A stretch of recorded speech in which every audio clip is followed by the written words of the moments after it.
So the key to you as a critical thinker for this field, I mean, I want you to be a great critical thinker just as an educated human being.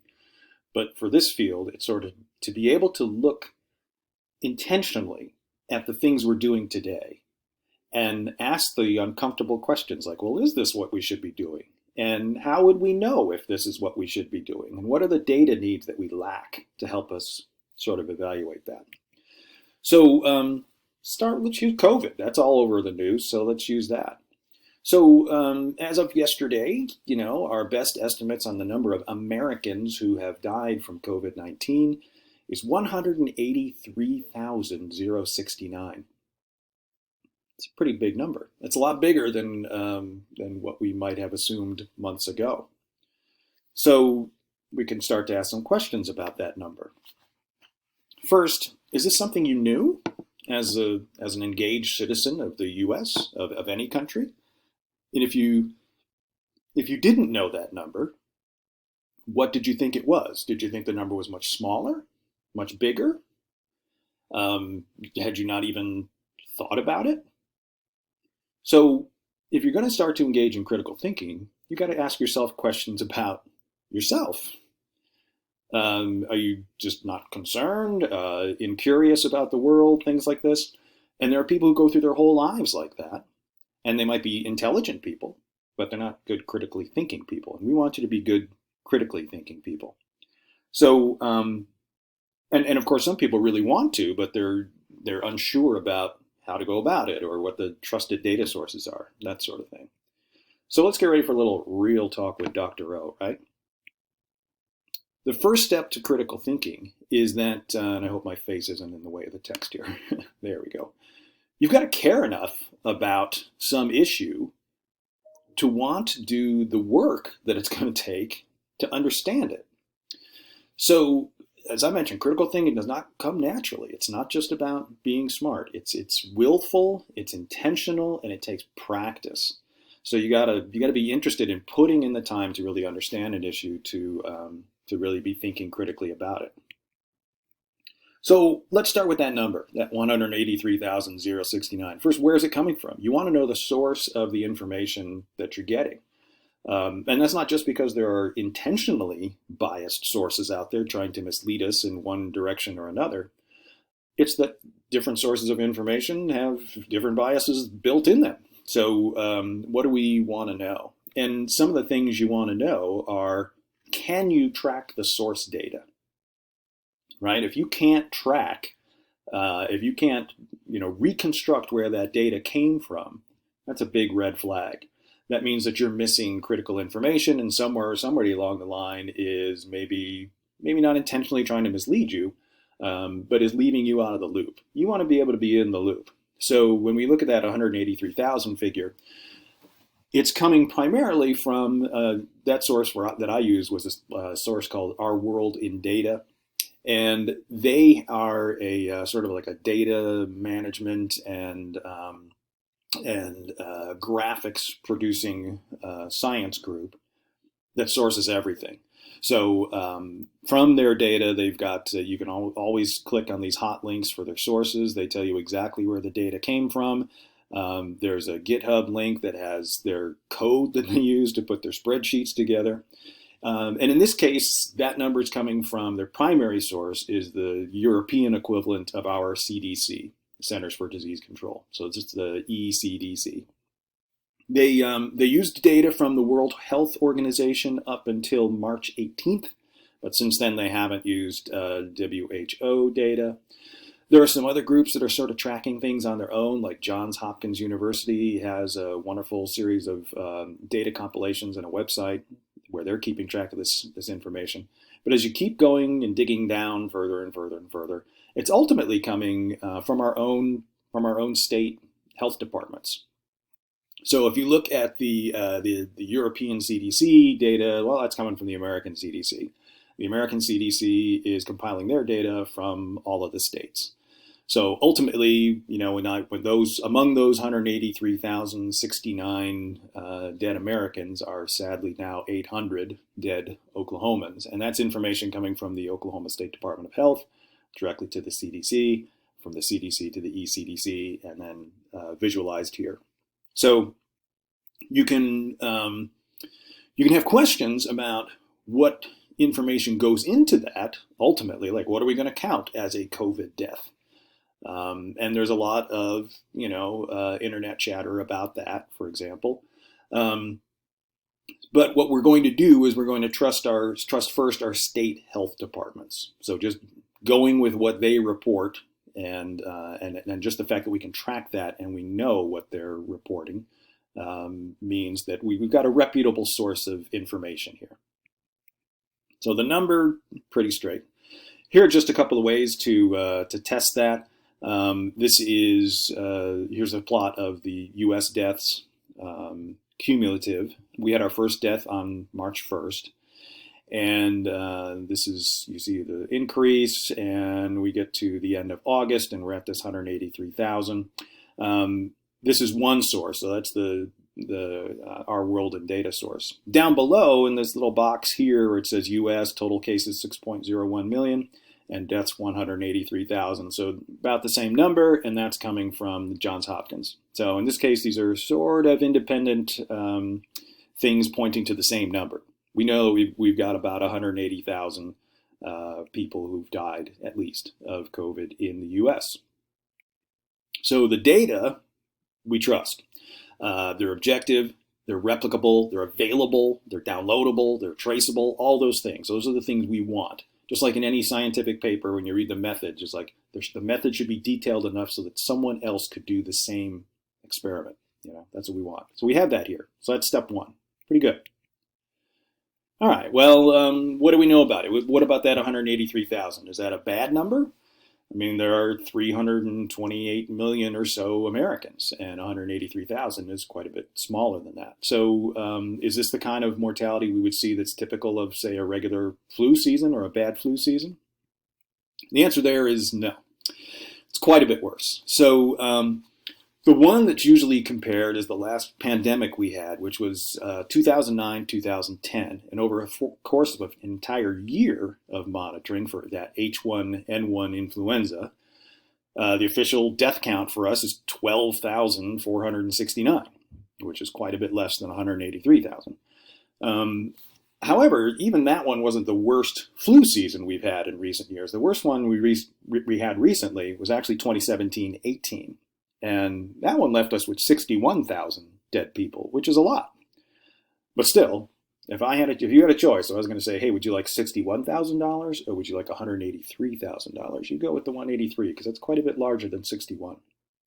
So this is on a scale unlike any normal flu or even weird new flus that we have seen in perhaps a century. And again, the COVID deaths are over only 7 months. We're only 7 months into this. So we're just a little bit more than halfway through our first year of this. It's pretty bad. So it could be as much as 25 times more deadly than that H1N1 flu. And that's kind of a bummer. So little cartoon Dr. O is sad. All right, well, okay, it's bad. But what are you going to do? Everybody's going through this. So we're all over the world, right? Every other country's being hit just as hard as we have. Well, that might not be this case either. So here's a plot of cumulative deaths, and you can compare this among any countries you want. You can even do San Marino and Luxembourg if you want. In this case, I pulled out just the G7 nations, those global 7 nations, the big economic powers. And here we have, we've got Japan and Canada and Germany and France and Italy and the UK.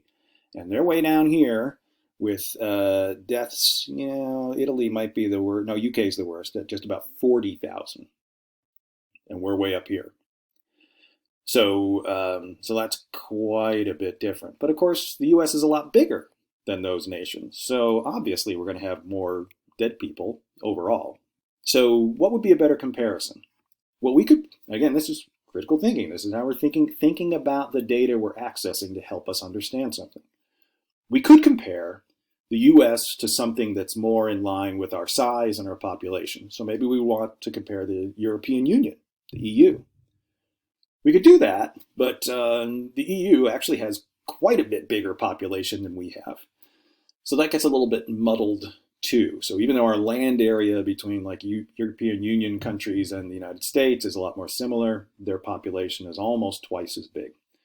So then you're looking at things like, and it is true, there are more deaths across the European Union than in the United States so far.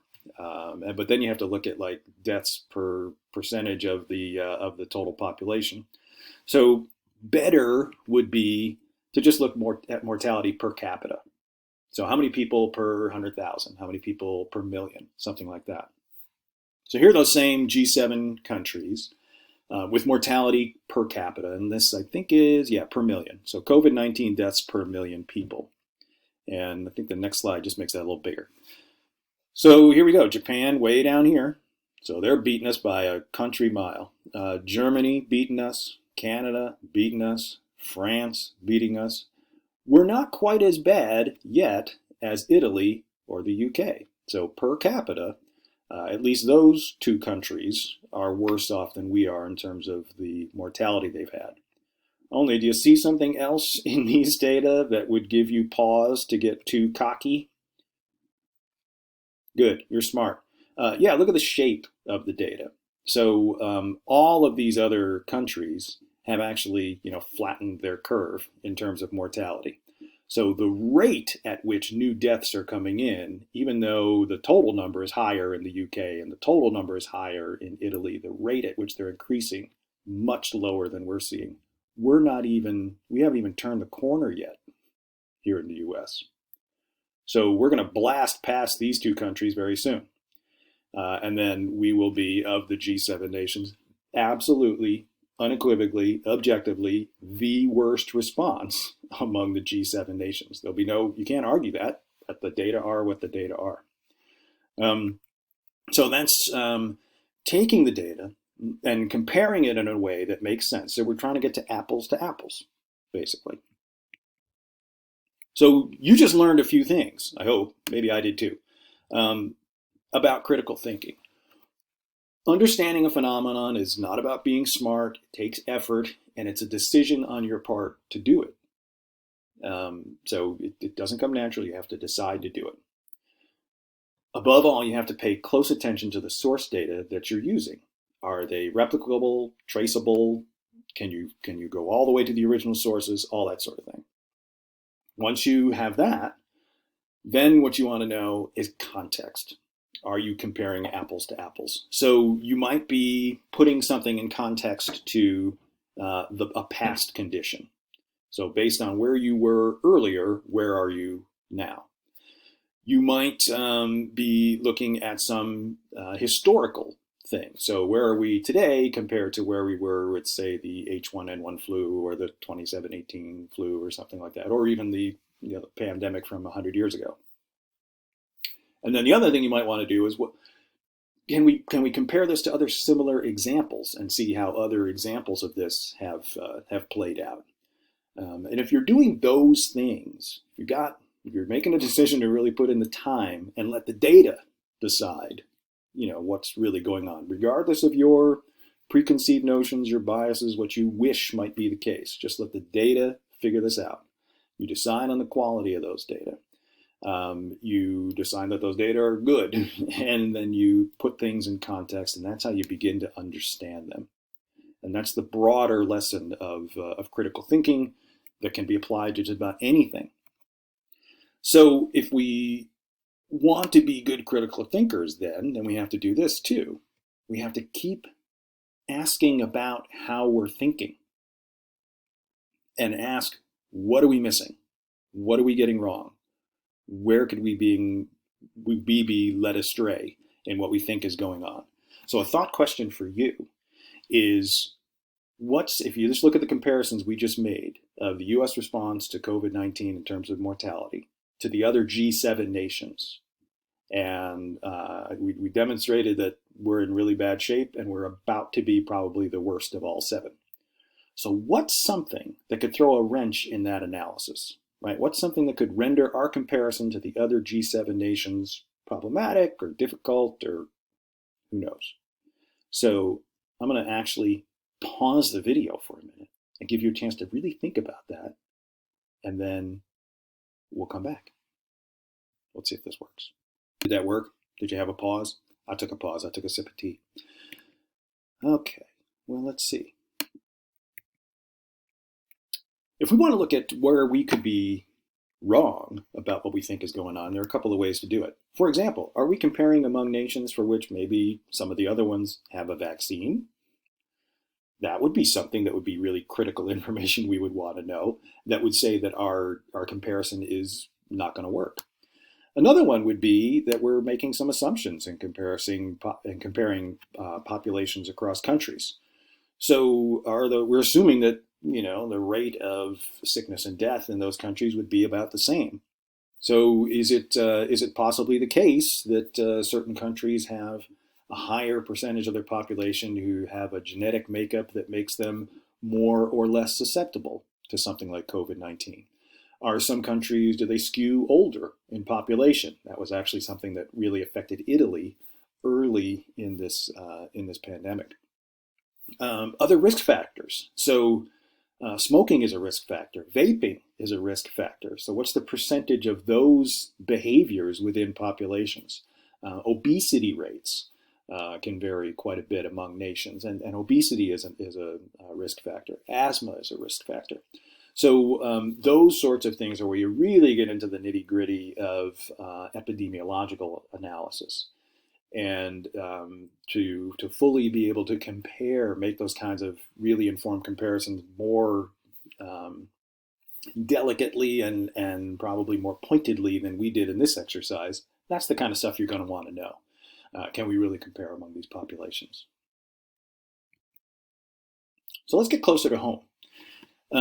Here's the OSU dashboard. I hope you saw the OSU COVID-19 dashboard when it was released. You can go to the site and learn all about what's going on here on campus. Cowboys coming back, go Pokes. So let's take a look at some of this information that is being shared with you and our community via the dashboard. I'm just going to keep moving my face around all over this video because it keeps being in the way. So the first thing that kind of bugs me about this, we're reporting this stuff weekly. So the data that are available to you right now until later this afternoon were good until last week. So August 17th to August 23rd. Thanks, that's really helpful. Why wasn't something like this ready before classes even started? That's what should have been happening. So yeah, that's not cool.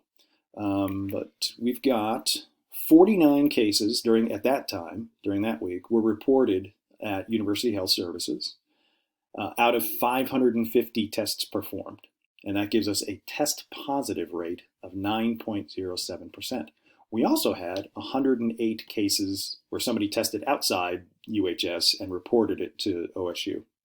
So here are some of the immediate things you learned from the dashboard. We've got a 9.07% test positive rate. That means if testing people are coming in, about 9% of them are positive. And if you add those together, they don't do it for you, right? You're like, 49, that's not much. Oh, 108? Okay, well, that's okay. You do that together, you put 49 and 108 together, that tells you right off the bat you got 157 cases that had been on campus during that week. So let's go a little bit further here. Here's the next, like you scroll down from the dashboard site, and they give you this, 48 and 1. Well, those numbers seem small. 48 students tested positive out of 24,372 OSU Stillwater students. Well, that doesn't sound bad. That's like one class out of the whole campus. Here's only one employee has tested positive out of about 5,700 OSU employees. Well, that's hardly any of them. It feels totally safe around here. No. This is totally wrong and totally misleading, and you should be incensed because that's not the right denominator. It's not 48 out of 24,372. They only tested 500 some odd students. We don't know about the rest of them because they haven't been tested. So it's not 2%, which is what 48 of 24,372 would be. It's not 1 out of 5,700, which would be 0.02 of 1%. It's the percentage of what they've tested. So here's how to actually look at that. The correct denominator would be the number of students and the number of employees added together. That's what they're insinuating. And that's 30,072, which is a big number. It's not that one. It's the number that have been tested, which is only 540 in this week that they're reporting on the dashboard. Oh, my dog came in. Hi, Nellie. So the modifier for that number, 30,072, is actually, it's not the 2% or the 0.02%, it's the 9.07%. So if you do that, that tells you that we had last week closer to 3,000 people on campus who were likely COVID positive. That's a lot scarier. So, and something we need to pay attention to. Sorry, dog came in and distracted me. All right. So what that means is that at any given time last week, there could have been something like 2,000 people walking in around campus, whether students, faculty, or staff, not knowing that they've got COVID and potentially spreading it around.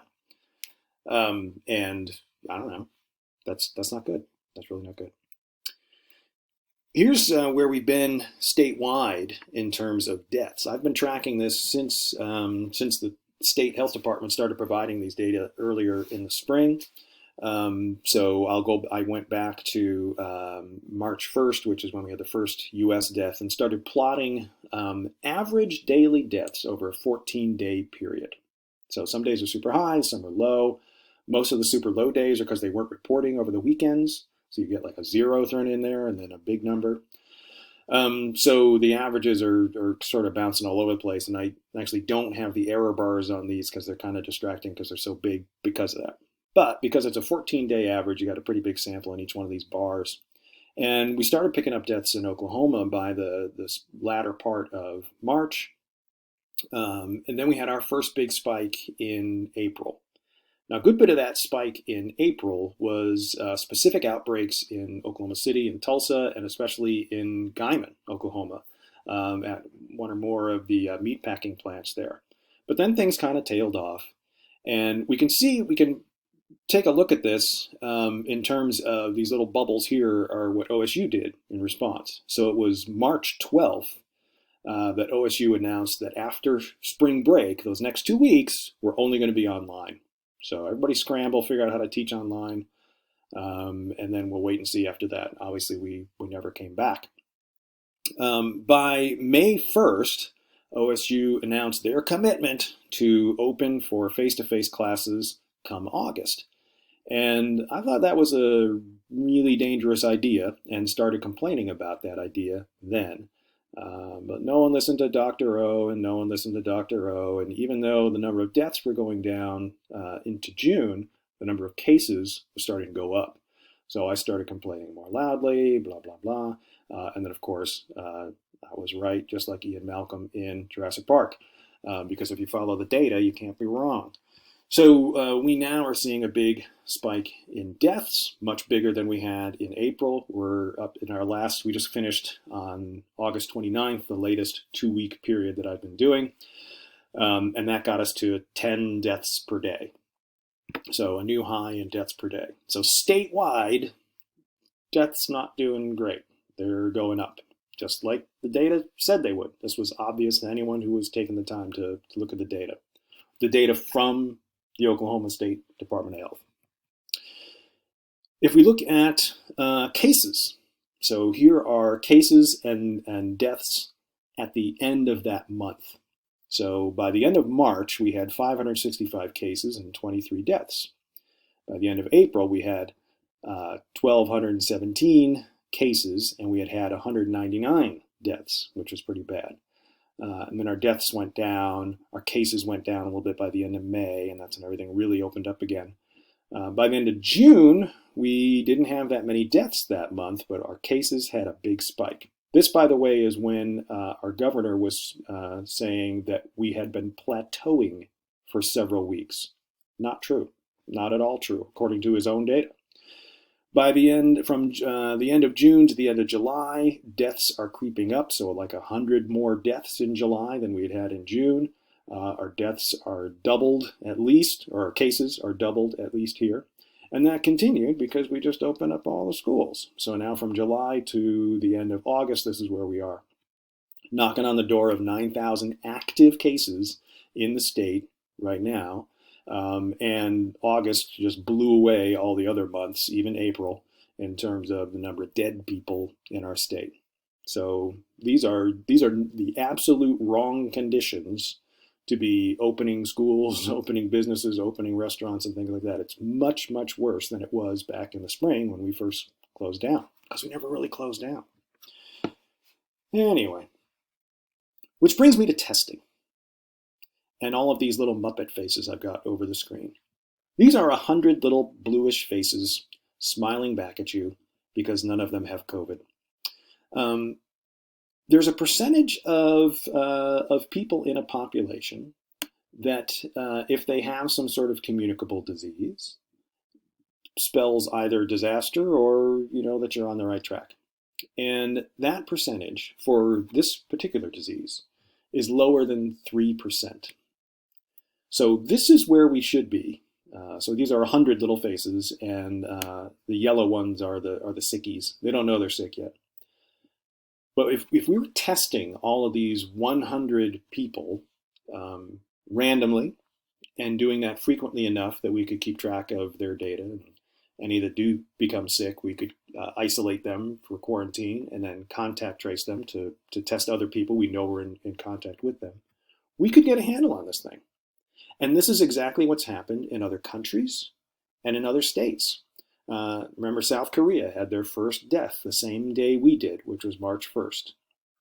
South Korea nipped it in the bud because they were just like randomly testing everybody all the time and then aggressively contact tracing and quarantining. New Zealand did that. So when and different states have done that. So just in the state of New York, the governor there has been under a lot of fire by folks there who really want to open up. But he's had for the last 3 weeks a test positive rate less than 1%. And that means he's getting there in their state. They're actually controlling this thing. So this is where we should be, less than 3% at least, to be able to start to slow the spread, not just keep it from expanding, but to actually shrink the number of people, number of cases in the population. Statewide, however, this is where we are. We're just under 8% statewide. So that's too many. If you're changing classes and you're going to be encountering like 100 people changing classes as you're walking around, and not that you're going to pick it up just by walking by somebody, but that's the example here. Interactions, right? If you're interacting with 100 people and 8 of them have something communicable to you, that very rapidly increases the chance that you're going to get it, that you're going to bump into one of these people. It's even worse here in Stillwater right now, where as of yesterday, 13%. So our test positive rate right now in Stillwater, 13%, way too high, way, way too high. We're nowhere near controlling it in this part of the world. We are actively community spreading it. So here's what that looks like sort of graphically.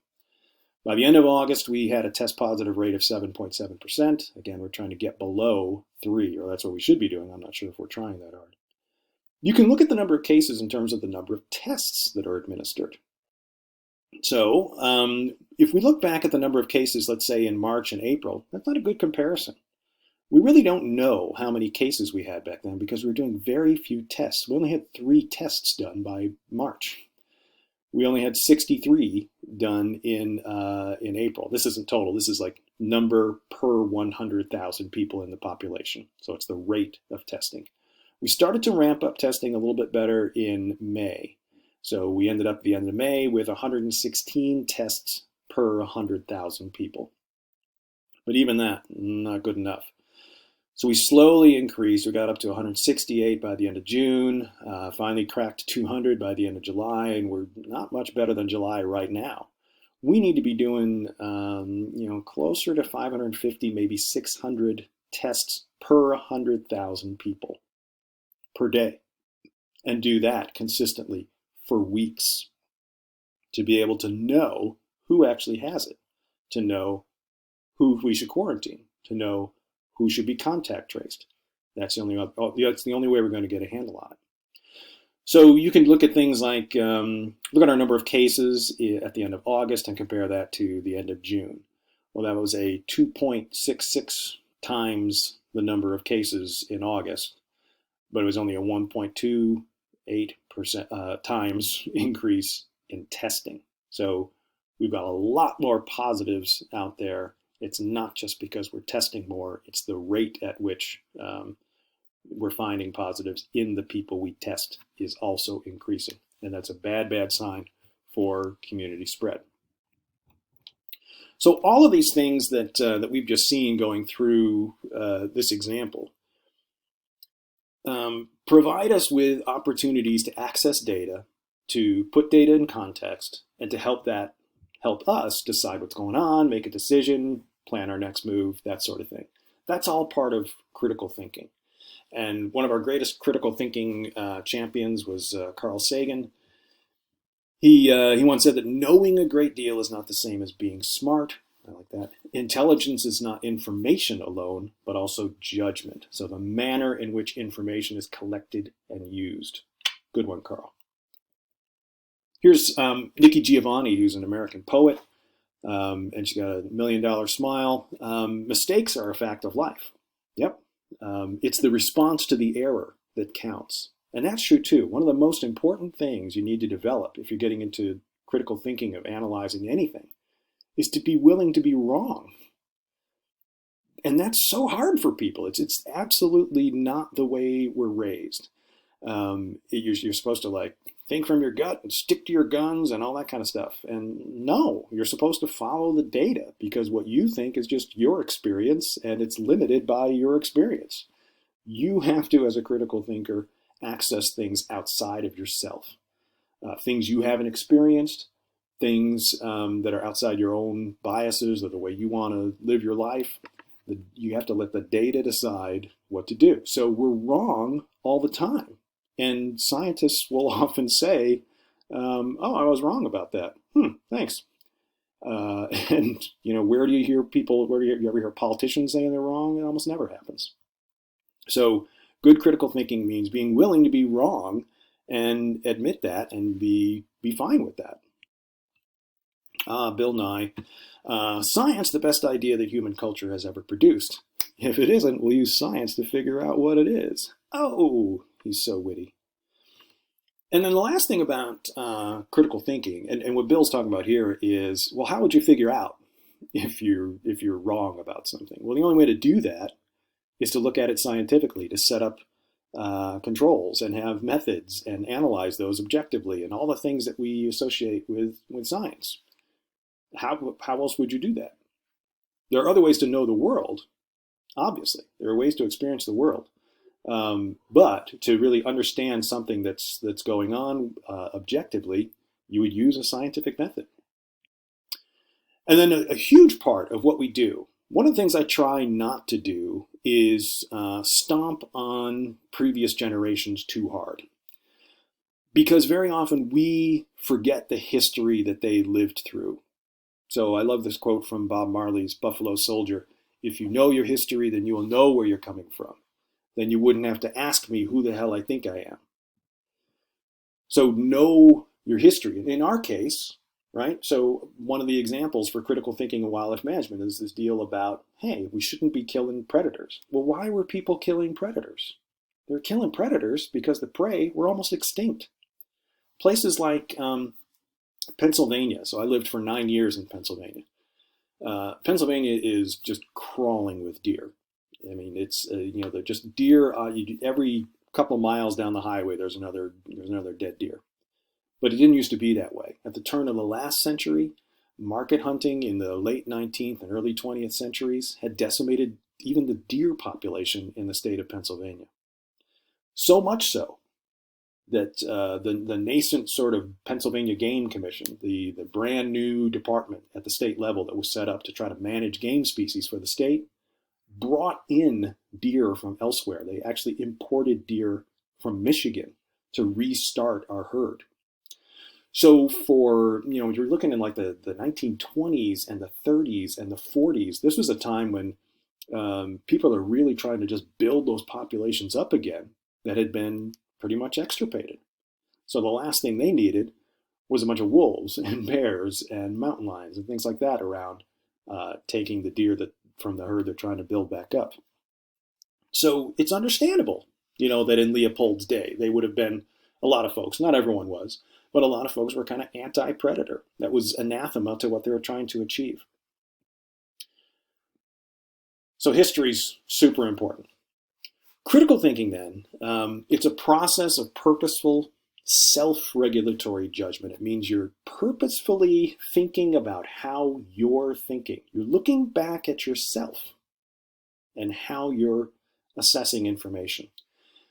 So it's consideration, says reasoned consideration. What that means is you're thinking about, well, what's the weight of the evidence? Can we put it in context? What do we think about this?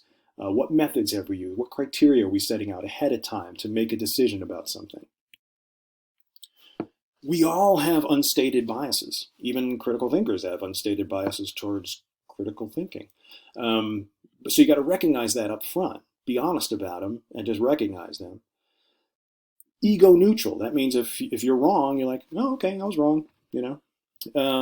Evidence is it's not just quantity of evidence; it's quality of evidence.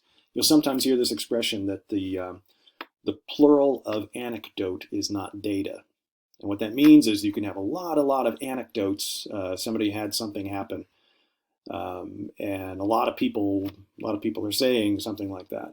Well, that doesn't mean any of that evidence is any good. You could have a lot of people wrong about what they think they experienced. The other one is, let's say you had 100 cups of really weak coffee and you poured that into a big carafe. You wouldn't end up with strong coffee. You just end up with a big carafe of weak coffee. So that's weighting the quality of the evidence, not the quantity. Open communication, super important, obviously. And not only being open to criticisms, but inviting them. Like, tell us what's wrong about this. That's what science really is, by the way. It's poking at what we think we know to try to figure out what was wrong about the thing we used to know. This is a huge misconception among the general public about what science is all about. So many people think science is about towing the party line, or scientific dogma or something like that, and like that's how you get ahead. No, the paper that's published and gets cited by everyone is not the one that agrees with all the previous papers. It's the one that says, all these previous papers, they're wrong.